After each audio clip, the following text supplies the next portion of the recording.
Olá, turma, tudo bem com vocês? Eu sou a professora Cíntia, professora de História. Hoje nós iremos desenvolver a 15ª aula do 7º ano e o tema da nossa aula de hoje é Formação das Monarquias, uma introdução sobre o assunto.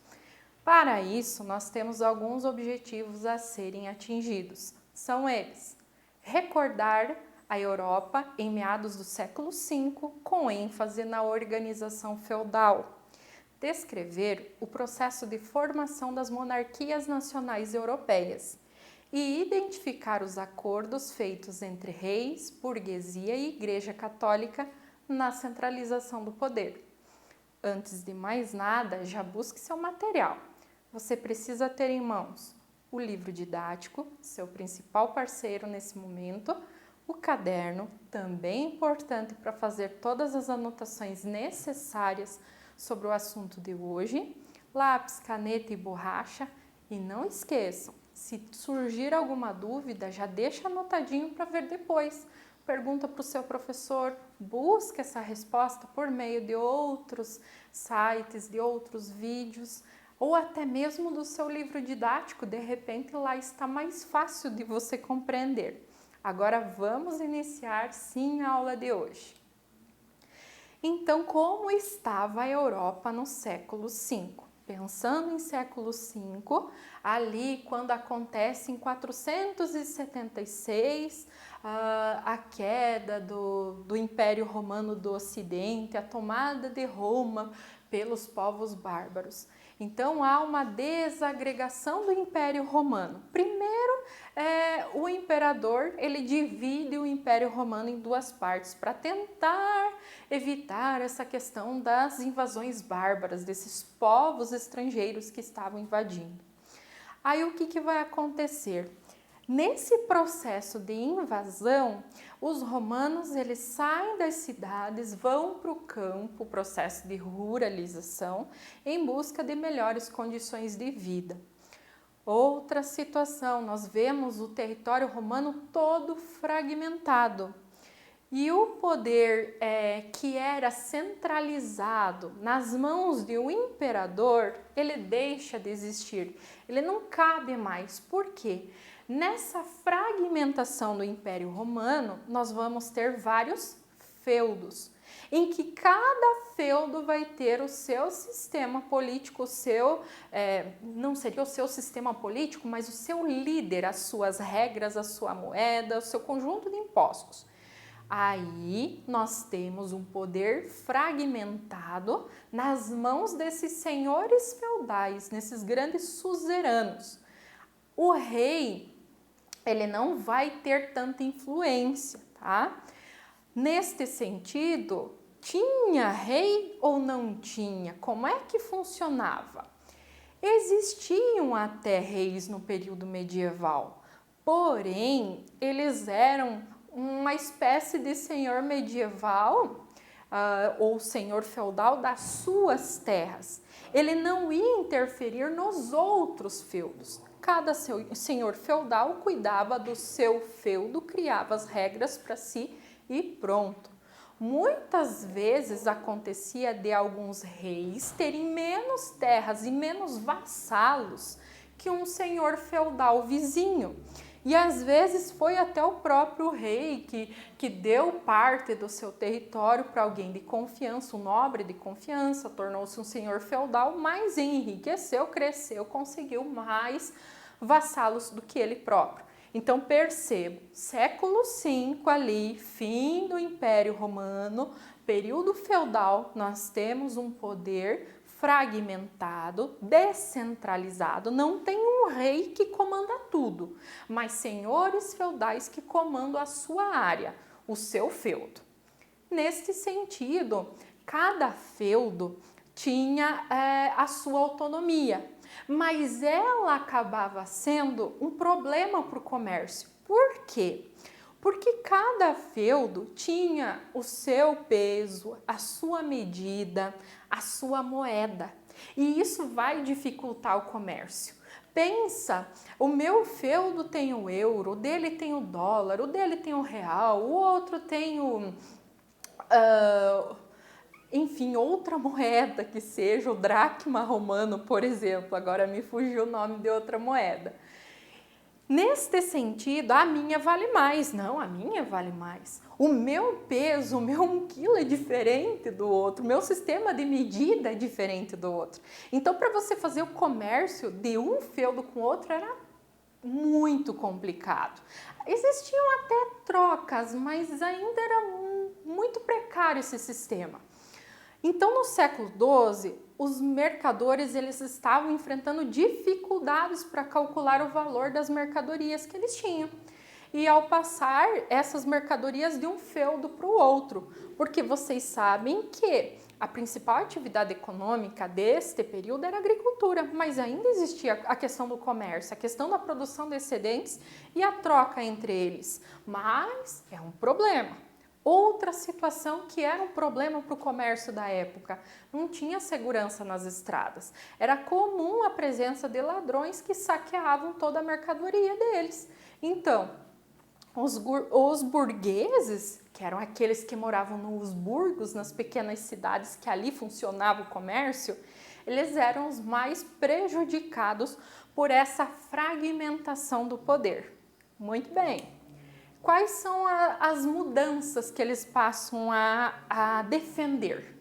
Uma centralização do poder, ou seja, o rei sendo fortalecido, ele vai determinar a moeda, o imposto, até mesmo a questão do idioma ser utilizado por todos os feudos do seu território. A unificação das moedas, pesos, medidas e ainda este rei, recebendo impostos, vai poder manter um exército para proteger todos os habitantes, consequentemente os mercadores, para que não tenham esses saques por parte de ladrões. Muito bem. Qual é a aliança a proposta de aliança que vai ser criada entre reis, nobres e burgueses? Vai ser meio que uma troca de favores, em que os nobres vão dar apoio político, vão participar da política neste segmento. Os burgueses, com maiores condições, vão pagar impostos para manter o rei forte e ainda ele vai proporcionar segurança e facilidade no comércio. De que maneira a facilidade? Unificando a moeda, unificando as medidas, entre outras situações. Então, troca de favores. O rei não vai assumir o poder sozinho, porque ele é bonzinho, porque ele quer ajudar os burgueses. Os burgueses não querem o rei porque eles são bonzinhos, porque eles querem ajudar o rei a ficar nesse poder. Nem a nobreza feudal. Lembrando que a nobreza é quem faz parte ali da família do rei, quem tem um sobrenome nobre.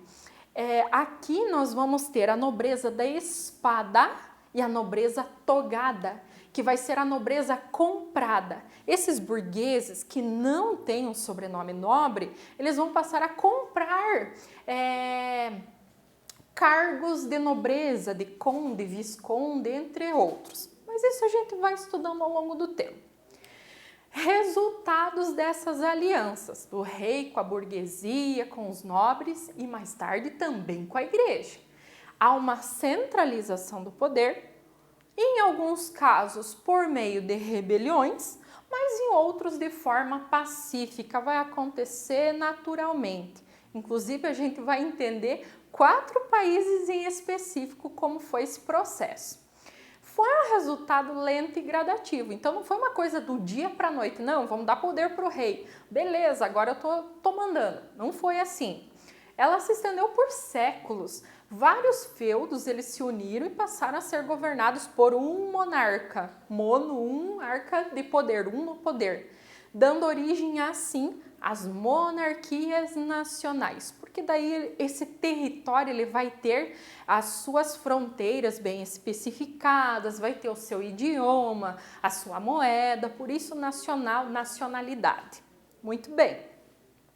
Ocorrem mudanças nesse processo de centralização do poder, mas existem também algumas permanências em relação à sociedade feudal, como a situação dos senhores feudais e também a servidão dos camponeses. Senhores feudais, porque eram basicamente nobres, eles continuam, de certa forma, exercendo política, ajudando o rei a mandar, mas agora nós temos um rei específico para comandar tudo isso.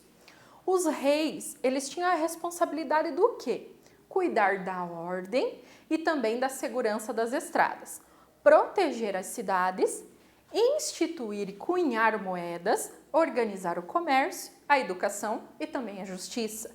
Então esse rei tem o poder centralizado em mãos.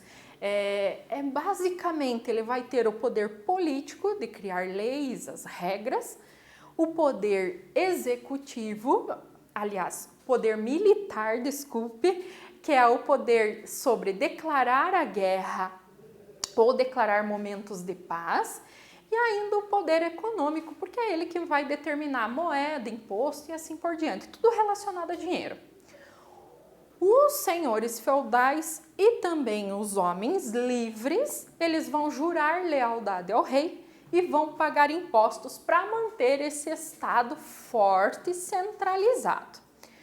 A aproximação da burguesia com a igreja, ali da nobreza com a igreja. A maior parte dos impostos, eles eram pagos pelos burgueses, porque eram eles que ganhavam, lucravam com o comércio.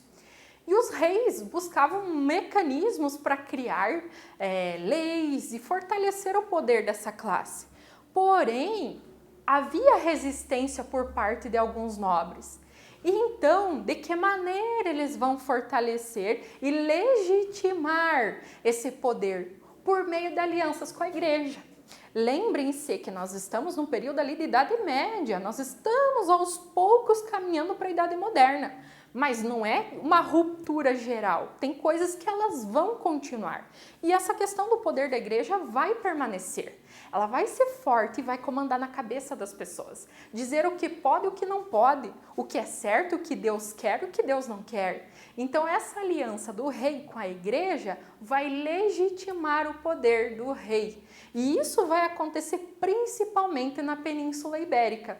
Península Ibérica formada por dois países que nós temos profunda ligação, Portugal e Espanha. Por isso a questão nossa, enquanto formação de Brasil, de Estado brasileiro, né? Ela vai ter uma força muito forte da Igreja Católica. Lembram das últimas aulas? A Igreja Católica comandava tanto que a doutrina católica era a única possível de existir no Brasil até 1891. Então, são basicamente 400 anos. Resumindo, os estados nacionais ou estados modernos que estão começando a surgir aqui, eles tinham fronteiras definidas, bem certinho onde começa, onde termina, e um exército nacional para proteger a população. Lembrem-se que isso era um pedido já dos burgueses. Em termos econômicos, as monarquias, elas têm a unificação tanto dos padrões monetários, como também o sistema de cobrança de impostos e também a questão do sistema de pesos e medidas. Percebe-se assim que há um jogo de interesse, sim, entre o rei e a burguesia. E eu ainda acrescento a igreja, porque ela também tem o intuito de aumentar cada vez mais o seu poder, porque ela está perdendo fiéis devido ao processo ali de reforma protestante. Nós temos como exemplos de estados modernos Portugal, Espanha, França e Inglaterra. Já adianto para vocês, são esses países aqui que primeiro vão conquistar essa unificação, que vão partir primeiro para as grandes navegações. Por isso Portugal lá naquele 1500 vai chegar aqui no Brasil. Muito bem! Na próxima aula, nós veremos com mais detalhes como que foi esse processo de formação de Portugal, tá? Como que se deu esse processo de centralização monárquica, onde um rei é quem assume o governo de Portugal. Para isso, agora nós vamos para a atividade para ver se realmente vocês compreenderam a aula de hoje, a formação das monarquias, esse processo de introdução. Importantíssimo ter suas anotações em mãos, o seu livrinho lá para consultar, para então resolver a atividade proposta para esta aula. Bons estudos a todos, até a próxima e tchau!